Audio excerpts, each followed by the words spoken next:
Bab 1729.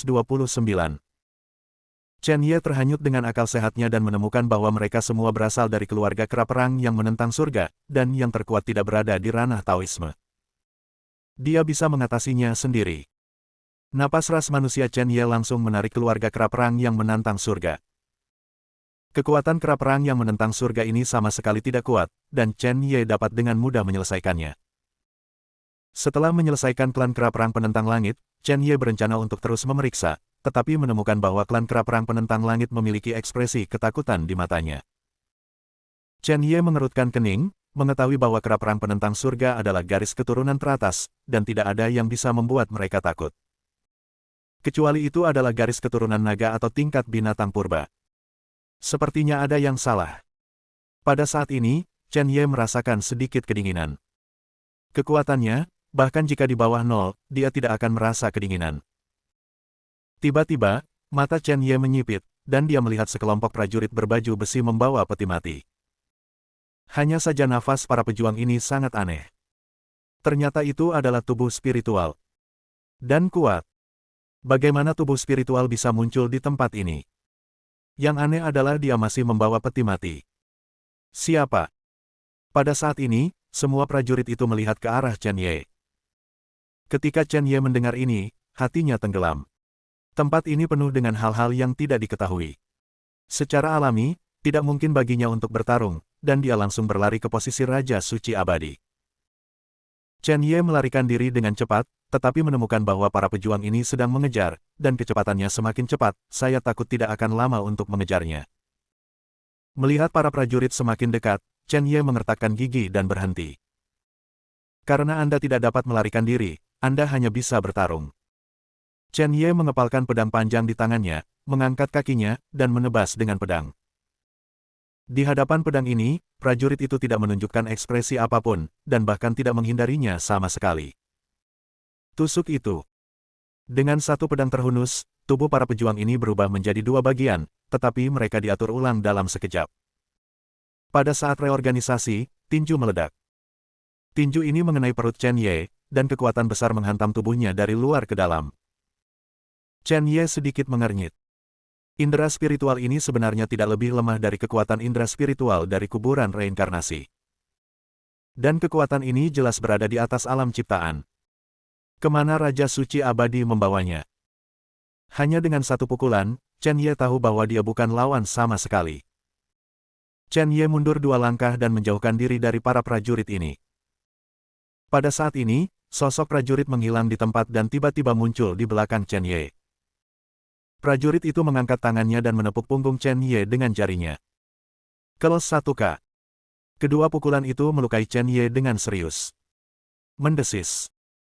Chen Ye menahan rasa sakit dan ingin berdiri, tetapi tiba-tiba satu tangan meraih pakaian di punggungnya. Dia ingin membebaskan diri, tetapi prajurit lain menodongkan pistol ke tenggorokan Chen Ye. Chen Ye tersenyum pahit, sekarang dia telah ditangkap, dia tidak tahu apakah dia bisa bertahan. Poin kuncinya adalah bahwa para pejuang ini semuanya berada di atas alam ciptaan. Apa yang sedang dilakukan Raja Suci Abadi? Kamu sudah seperti ini, kenapa kamu tidak keluar? Setelah para pejuang ini menangkap Chen Ye, mereka kembali ke tempat itu, membuka peti mati, dan melemparkannya langsung ke dalamnya. Ledakan. Dengan suara teredam, peti mati langsung tertutup, dan mata Chen Ye gelap gulita. Dia mengira peti mati itu berisi tubuh, tetapi siapa yang tahu bahwa tidak ada apa-apa di dalamnya. Prajurit ini terus bergerak maju. Chen Ye tidak tahu kemana harus pergi. Dia awalnya ingin membukanya, tetapi siapa yang tahu bahwa tutup peti mati itu terlalu berat untuk dibuka dengan mengandalkan kekuatannya.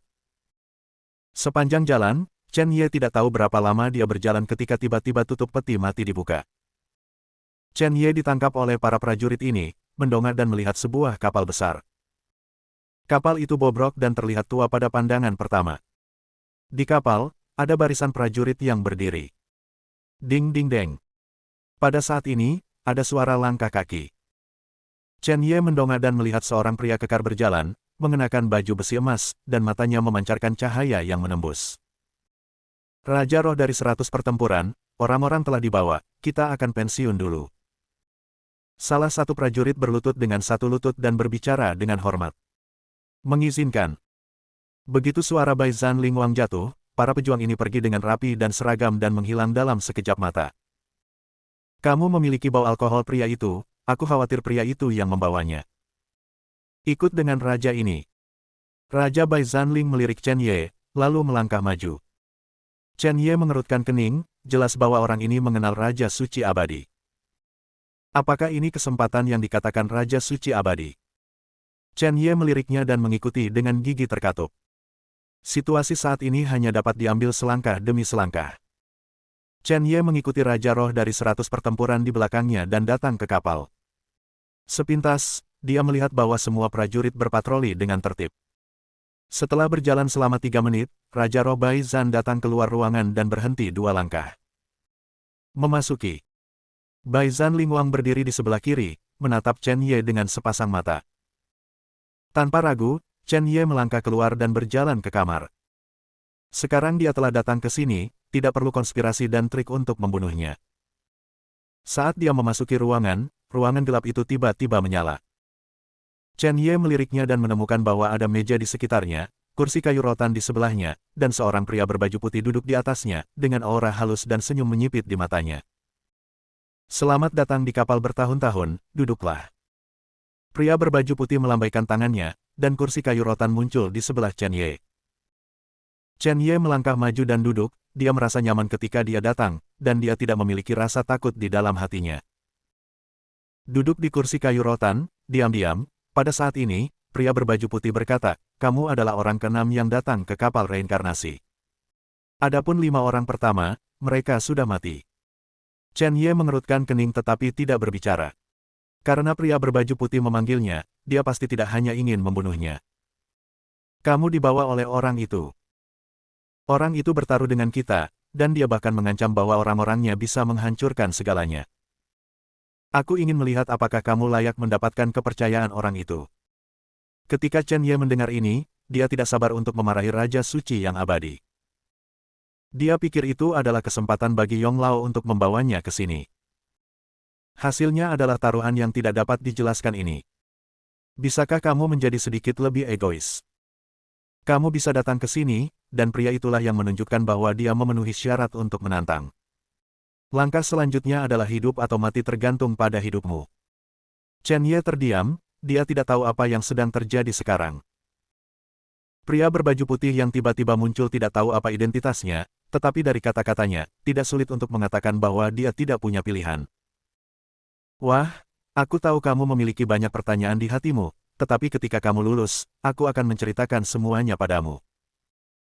Begitu pria berbaju putih selesai berbicara, dia melambaikan tangannya, dan pemandangan di sekitarnya tiba-tiba berubah. Yang semula rumah kayu tiba-tiba berubah menjadi istana yang menjulang tinggi, tapi Chen Ye berdiri di luar istana. Kuil reinkarnasi ditulis di luar, dan ada periode tahun-tahun sederhana di atmosfer yang megah. Bab 1730. Adapun pria berbaju putih, sosok itu telah lama menghilang, hanya menyisakan Chen Ye. Chen Ye menahan kejutan di hatinya, mendorong pintu hingga terbuka dan masuk. Tusuk itu. Pintu dibuka, Chen Ye melihat sekeliling, dan menemukan bahwa tidak ada apa-apa di sekitarnya. Setelah sebatang dupa, sosok ilusi tiba-tiba muncul di depannya. Sangat mudah. Aku adalah Raja Sein bergerigi puluhan ribu tahun yang lalu, kamu bisa bertarung denganku. Singkatnya, wajah Chen Ye berubah drastis, dia belum pernah mendengar nama Raja bergerigi. Hanya saja keberadaan bisa menjadi Raja Suci adalah puncak tertinggi benua Lingwu. Itulah yang terjadi dengan Raja Abadi. Dia juga yakin bahwa kelompok orang ini benar-benar berasal dari cara yang sama dengan Raja Suci Abadi. Chen Ye menyapu alam hantu pemuda dengan indera spiritualnya, dan menemukan bahwa hanya ada puncak alam primordial, jadi dia merasa sedikit lega. Tampaknya Raja bergerigi tidak sekuat itu pada usianya, jika tidak, Raja Suci dapat menghancurkannya dengan satu jari. Chen Ye mengeluarkan artefak Hedao dan memegangnya di tangannya, matanya penuh dengan niat bertarung dan sedikit kewaspadaan. Keberadaan yang bisa menjadi Raja Suci, mana yang bukan jenius tiada taraf. Tahun-tahun membunuh pedang. Lengan Chen Ye sedikit terangkat, hukum waktu terus mengalir, dan aura menakutkan meledak terus-menerus, dan itu adalah gerakan pamungkas ketika itu muncul. Di hadapan keberadaan mantan Raja Suci, Chen Ye harus menghadapinya dengan hati-hati. Perang. Raja Suci berdarah besi jatuh, dan kecepatannya mencapai ekstrim sepasang tangan besi seperti senjata paling tajam di dunia. Pada saat ini, niat tinju meledak, dan niat tinju yang tajam membuat jubah Chen Ye mengeluarkan suara. Chen Ye mengerutkan kening, dan tekanan di sekelilingnya mengalir deras kepadanya. Zeng, zeng, zeng. Pedang di tangan Chen Ye mengeluarkan suara mendengung, dan pedang menembus udara di sekitarnya. Energi spiritual dalam tubuh dikeluarkan dengan panik, dan cahaya pedang memancarkan cahaya yang menyilaukan. Pedang pamungkas. Satu pedang ingin menebas 9 langit. Tidak ada ketakutan di mata Raja Bergerigi, tetapi ada sinar kegembiraan. Dia ingin berkelahi. Pertempuran ini membuatnya sangat bersemangat sehingga darah di tubuhnya tidak bisa menahan diri untuk tidak berdetak. Ledakan. Saat keduanya saling bersentuhan, ledakan mengerikan meletus, seperti guntur. Chen Ye bisa melihat dengan mata telanjang bahwa ada bekas pedang di tangan besi Raja Suci berdarah besi, dan hanya itu, bahkan setetes darah pun tidak mengalir keluar. Pertahanan umum sesat. Raja Bergerigi telah bergegas dan datang ke sisi Chen Ye. Meskipun sepasang tangan besi belum tiba, niat tinju telah menembus pipi Chen Ye. Ding! Chen Ye mengangkat lengannya dan memblokirnya dengan kisi artefak ilahi di tangannya. Deng-deng! Kekuatan besar membuatnya tidak bisa membantu tetapi mundur 2 langkah, dan darah di tubuhnya melonjak. Mata Chen Ye penuh kejutan, Raja Sein Bergerigi puluhan ribu tahun yang lalu begitu kuat ketika dia masih muda. Anda harus tahu bahwa kekuatannya sudah dapat membunuh puncak primordial-primordial, tetapi di depan Raja Sein Bergerigi, dia tidak bisa mendapatkan manfaat sama sekali, dan bahkan sedikit ditekan. Menyanyi. Ketika Chen Ye melangkah mundur, hantu Phoenix muncul di belakangnya. Api berapi-api memuntahkan, dan hantu Phoenix bergegas menuju Raja Sein Bergerigi seperti kilat. Dia harus memenangkan pertempuran ini. Ini hanya level pertama. Ada 5 lantai di aula ini. Saya khawatir hanya setelah semua level bisa diselesaikan. The Jack Sein King ada di lantai pertama, tetapi eksistensi terlemah. Jika dia tidak bisa mengalahkannya, bagaimana dia akan menghadapi pertempuran berikutnya? Sekarang dia tidak memiliki mundur, hanya pertempuran. Menghadapi sosok Phoenix, Raja Bergerigi membuka tangannya dan tiba-tiba meraih 2 sayap.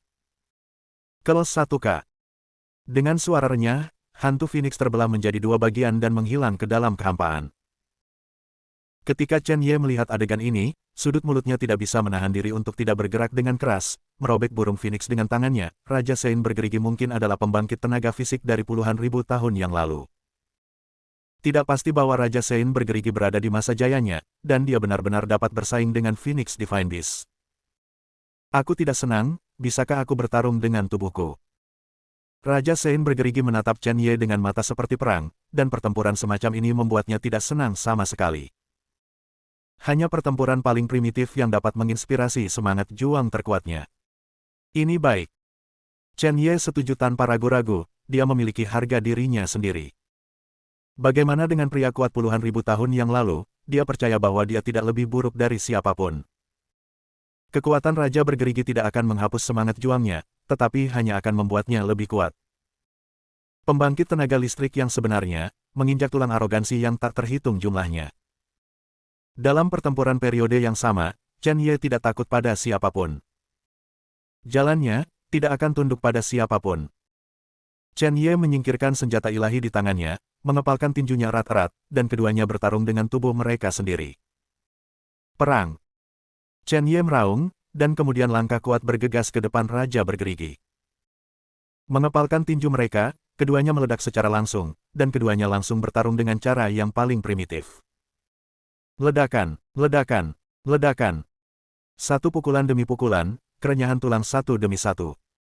Lengan Chen Ye mati rasa, dan dia tidak tahu berapa banyak tulang yang patah di tinjunya. Tinju berwarna daging telah lama berubah menjadi merah, dan darah di tubuh terus melonjak. Kekuatan fisik Chen Ye tidak pernah buruk, tetapi di hadapan Raja Bergerigi, dia masih merasa tidak berdaya. Ledakan. Raja Bergerigi meninju dada Chen Ye dengan kepalan tangan. Chen Ye dengan paksa menahan rasa sakitnya, mengertakkan giginya dan terus bertarung. Raja Sein Bergerigi memegang tinju Chen Ye di satu tangan, dan tiba-tiba mengangkat kakinya. Chen Ye tidak menunjukkan kelemahan.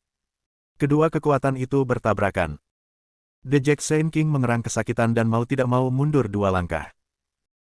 Pada saat ini, Chen Ye langsung menjauhkan diri darinya, dan sosoknya sedikit tidak stabil. Jika terus seperti ini, hanya Chen Ye yang menderita, tetapi dia tidak memiliki rasa takut. Stabilkan tubuh Anda, tetapi buru-buru maju dengan berani. Mengepalkan tinjunya yang berdarah, selama dia bisa berjalan, dia tidak akan menyerah. Cara Chen Ye hanya mati dalam pertempuran, jangan pernah mengaku kalah. Bahkan Chen Ye tidak menggunakan kartu Hulk. Kuburan reinkarnasi, mata iblis, semuanya belum digunakan. Dia harus mengandalkan dirinya sendiri untuk melawan para jenius puluhan ribu tahun yang lalu. Tekad yang kuat berperan dalam momen ini. Ketika Raja bergerigi melihat pemandangan ini, kelembutan melintas di matanya. Kehendakmu tidak cukup. Kekuatan tubuh fisik hanyalah permukaan dari kehendak yang abadi. Bahkan jika tubuh fisik mati, kehendak itu abadi, dan kamu adalah keberadaan yang abadi.